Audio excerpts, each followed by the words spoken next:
BJP JDS ಕಾಲದ ಹಗರಣವನ್ನ ಹೊರ ತೆಗೆಯೋದಕ್ಕೆ ಕಾಂಗ್ರೆಸ್ ಸಜ್ಜಾಗಿದೆ. ಹಳೆ ಕಡತ ಪರಿಶೀಲನೆಯನ್ನ ಸಿಎಂ ಸಿದ್ದರಾಮಯ್ಯನವರು ಪರಿಶೀಲನೆ ಮಾಡ್ತಾ ಇದ್ದಾರೆ. ಜೆಡಿಎಸ್ ಬಿಜೆಪಿ ಕಾಲದ ಹಗರಣಗಳನ್ನ ಹೊರ ತೆಗೆಯಕ್ಕೆ ಅದೇನು 21 ಹಗರಣಗಳಿತ್ತು, ಆ ಹಗರಣಗಳನ್ನ ಹೊರ ತೆಗೆಯುವಂತಹ ಪ್ಲಾನ್ ನಡೀತಾ ಇದೆ.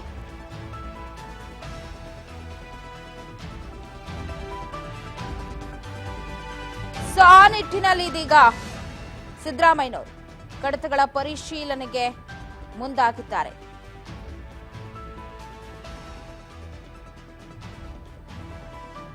ಜೆಡಿಎಸ್ ಬಿಜೆಪಿ ಕಾಲದ 21 ಹಗರಣ ಅಂತ ಏನು ಹೇಳ್ತಾ ಇದ್ರು, ಹಗರಣಗಳ ಬಗ್ಗೆ ಹಿರಿಯ ಅಧಿಕಾರಿಗಳ ಜೊತೆ ಸಿಎಂ ಚರ್ಚೆಯನ್ನ ನಡೆಸಿದ್ದು. ಪಿಎಸ್ಐ ಹಗರಣದ ಬಗ್ಗೆ ಹಿರಿಯ ಪೊಲೀಸ್ ಅಧಿಕಾರಿಗಳ ಜೊತೆಗೆ ಚರ್ಚೆಯನ್ನ ಮಾಡಿದ್ದಾರೆ. ನಿನ್ನೆ ರಾತ್ರಿ ಹಗರಣಗಳ ಬಗ್ಗೆ ಹಿರಿಯ ಅಧಿಕಾರಿಗಳ ಜೊತೆಗೆ ಸಿಎಂ ಚರ್ಚೆಯನ್ನ ನಡೆಸಿದ್ದಾರೆ. ನಿನ್ನೆ ರಾತ್ರಿ ನಡೆದಂತಹ ಚರ್ಚೆ ಇದು.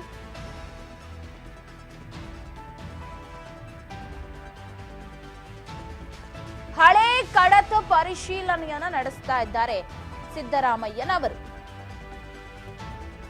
21 ಹಗರಣದಲ್ಲಿ ಸಿಲುಕೊಂಡಿದ್ರು ಮೈತ್ರಿ ನಾಯಕರು ಅಂತ ಏನ್ ಹೇಳ್ತಾ ಇದ್ರು, ಆ ಹಗರಣಗಳಿಗೆ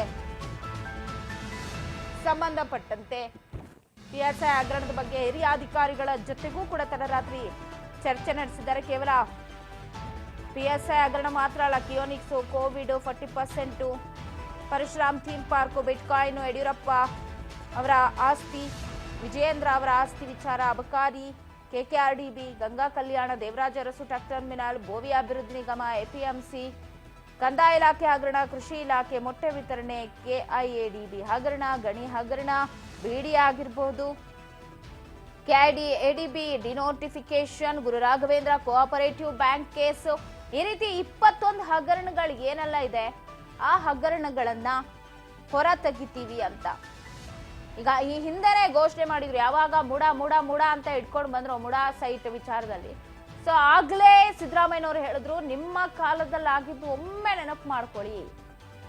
ಕೋವಿಡ್ ಅಲ್ಲೇ ಬರೋಬ್ಬರಿ 40,000 ಕೋಟಿ ಹಗರಣ ಮಾಡಿದೀರಾ, ಅದನ್ನ ನೆನಪು ಮಾಡ್ಕೊಳ್ಳಿ. ಕಿಯೋನಿಕ್ಸ್ ಅಲ್ಲಿ ಎಷ್ಟು ಹಗರಣ ಮಾಡಿದ್ರಿ, ಪಿಎಸ್ಐ ಇತರ ನೇಮಕಾತಿಯಲ್ಲಿ 100 ಕೋಟಿ ಹೊಳು ತಿಂದಿದ್ದೀರಾ, 40% ಅಲ್ಲಿ 2,000 ಕೋಟಿ ಗುಳುಂ ಮಾಡಿದೀರಾ. ಇವುಗಳನ್ನೆಲ್ಲ ನಾವು ತನಿಖೆ ಮಾಡಿಸ್ತೀವಿ, ಹಳೆ ಕೇಸ್ಗಳನ್ನ ವಾಪಸ್ ತೆಗಿತೀವಿ ಅಂತ 21 ಹಗರಣಗಳು. ನಾನು ಈಗಾಗಲೇ ಹೇಳ್ದಂಗೆ ಎಪಿಎಂಸಿ ಹಗರಣದಲ್ಲಿ 47.16 ಕೋಟಿ ರೂಪಾಯಿ ಹಗರಣ ನಡೆದಿತ್ತು ಅಂತ ಹೇಳ್ತಾ ಇದ್ರು. ಸೊ ಆ ಹಗರಣಕ್ಕೆ ಸಂಬಂಧಪಟ್ಟಂತೆ ದಾಖಲೆಗಳನ್ನ ಕಲೆ ಹಾಕಬೇಕು ಅಂತ. ಇನ್ನು ಬೋವಿ ಅಭಿವೃದ್ಧಿ ನಿಗಮದಲ್ಲಿ 87 ಕೋಟಿ ರೂಪಾಯಿ ಹಗರಣ ಆಗಿತ್ತು ಅಂತ ಹೇಳಿದ್ರು. ಸೊ ಆ ವಿಚಾರಕ್ಕೆ ಸಂಬಂಧಪಟ್ಟಂತೆ ದಾಖಲೆಗಳು, truck terminal, Devaraju Arasu truck terminal ಅಲ್ಲಿ 50 ಕೋಟಿ ಹಗರಣ ಮಾಡಿದ್ದು, ಗಂಗಾ ಕಲ್ಯಾಣ ಯೋಜನೆಯಲ್ಲಿ 430 ಕೋಟಿ ಹಗರಣ, ಪ್ರವಾಸೋದ್ಯಮ ಇಲಾಖೆಯಲ್ಲಿ 2.47 ಕೋಟಿ ಹಗರಣ, ಕಿಯೋನಿಕ್ಸ್ ಅಲ್ಲಿ 500 ಕೋಟಿ ಹಗರಣ, ಕೋವಿಡ್ ನಲ್ಲೇ 40,000 ಕೋಟಿ, 40% ಅಲ್ಲಿ 2,000 ಕೋಟಿ, ಪಿಎಸ್ಐ ಇತರ ನೇಮಕಾತಿಯಲ್ಲಿ 100 ಕೋಟಿ.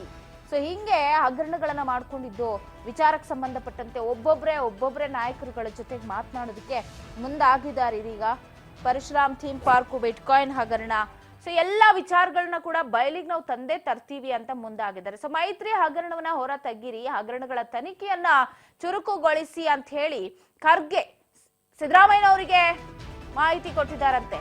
ಮೈತ್ರಿಯಲ್ಲಿ ಏನೆಲ್ಲ ಹಗರಣಗಳಿದೆ ಅದನ್ನೆಲ್ಲ ಹೊರ ತೆಗೀರಿ, ಆ ಧೂಳು ಹಿಡಿದು ಕೂತಿರೋ ಫೈಲ್ಗಳನ್ನ ಧೂಳು ಕೊಡುದು, ಹೊರಗೆ ತೆಗಿರಿ ಅಂತ ಹೇಳಿದ್ದಾರೆ. ಇವ್ರ ಹಗರಣಗಳು ಬಂದಾಗ ಅವ್ರ ಹಗರಣಗಳನ್ನ ಹೊರ ತೆಗಿಯೋದಕ್ಕೆ ಮುಂದಾಗುದು. ಅಲ್ಲಿವರೆಗೂ ಯಾವ ಹಗರಣನೂ ಯಾರಿಗೂ ಗೊತ್ತಾಗಲ್ಲ.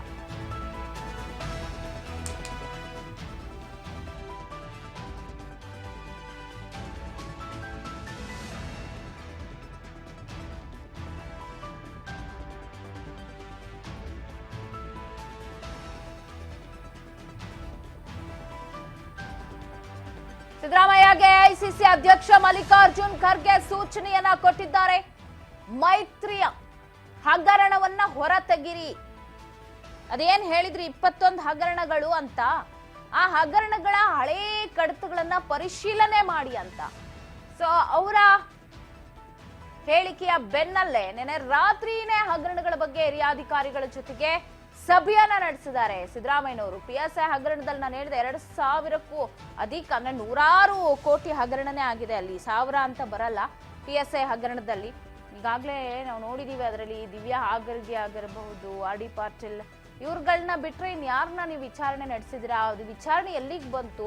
ಅದ್ ಎಲ್ಲಿ ದಿವ್ಯಾ ಹಾಗರ್ಗಿ ಅಥವಾ RD ಪಾಟೀಲ್ ಅವ್ರ ಜೊತೆಗಿದ್ದಂಥ ಇಡೀ ಟೀಮ್ ಈಗೇನು ಎತ್ತ ಅನ್ನೋ ವಿಚಾರಗಳೇ ಜನರಿಗೆ ಗೊತ್ತಿಲ್ಲ. PSI ವಿಚಾರ ಏನಾಯ್ತು ಅನ್ನುವಂಥದ್ದೇ. ಸೊ ಅದನ್ನೆಲ್ಲ ರೀಇನ್ವೆಸ್ಟಿಗೇಷನ್ಗೆ ಕೊಡಿ, ಓಪನ್ ಮಾಡಿ, ರಿಓಪನ್ ಮಾಡಿ, ಯಾವ್ಯಾವ ಕೇಸ್ಗಳಿದೆ ಎಲ್ಲವನ್ನ ಕೂಡ ರಿಓಪನ್ ಮಾಡಿ ಅಂತ ಹೇಳಿ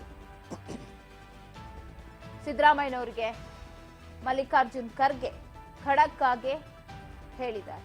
ಹಳೇ ಕಡತಗಳ ಪರಿಶೀಲನೆಯನ್ನ ಈಗ ಸಿದ್ದರಾಮಯ್ಯನವರು ನಡೆಸ್ತಾರಂತೆ. ಕಂದಾಯ ಇಲಾಖೆಯಲ್ಲಾಗಿರೋದು, ಕೃಷಿ ಇಲಾಖೆಯಲ್ಲಾಗಿರೋದು, ಮೊಟ್ಟೆ ವಿತರಣೆಯಲ್ಲಾಗಿರೋದು, ಗಣಿ ಹಗರಣ, ರಾಘವೇಂದ್ರ ಕೋಆಪರೇಟಿವ್ ಬ್ಯಾಂಕ್ ಅಲ್ಲಿ, KKRDB ತೆಗಿರಿ, ಇದೆಲ್ಲ ಹೊರ ತೆಗಿರಿ. ಪರಶುರಾಮ್ ಥೀಮ್ ಪಾರ್ಕ್ ನಲ್ಲಿ ಆಗಿರುವ 11 ಕೋಟಿ ಅಕ್ರಮದ ಕಡತಗಳನ್ನ ಹೊರ ತೆಗಿರಿ. 100 ಕೋಟಿ ಭ್ರಷ್ಟಾಚಾರ ಆಗಿದೆ PSI ಇತರ ನೇಮಕಾತಿಯಲ್ಲಿ, ಅದನ್ನ ಹೊರತೆಗಿರಿ. ಸೊ ಆ ಹಿನ್ನೆಲೆ ನೆನೆ ಮೀಟಿಂಗ್ ಅನ್ನ ಮಾಡಿ ಹಗರಣಗಳ ತನಿಖಾ ವರದಿ ಸಿದ್ಧವಿದ್ರೆ ಬಿಡುಗಡೆಗೊಳಿಸಿ ಅಂತ ಕೂಡ ಹೇಳಿದ್ರು ಅಂತ ಮಾತುಕತೆಯನ್ನ ಮಾಡಿದ್ದಾರೆ. ಒಟ್ಟಾರೆ CMಗೆ ಸಲಹೆಯನ್ನ AICC ಅಧ್ಯಕ್ಷ ಮಲ್ಲಿಕಾರ್ಜುನ್ ಖರ್ಗೆ ಕೊಟ್ಟಿರೋದು, ಸಲಹೆಯನ್ನ ಅಕ್ಸೆಪ್ಟ್ ಕೂಡ ಮಾಡಿ ಈಗ ನಿನ್ನೆಯಿಂದಲೇ ಅದು ಒಂದ್ ರೀತಿ ಚಾಲ್ತಿಗೆ ಬಂದಿದೆ ಅಂತಾನೆ ಹೇಳ್ಬೋದು. ಬ್ಯಾಕ್ ಟು ಬ್ಯಾಕ್ ಮೀಟಿಂಗ್ ಮಾಡ್ತೀವಿ.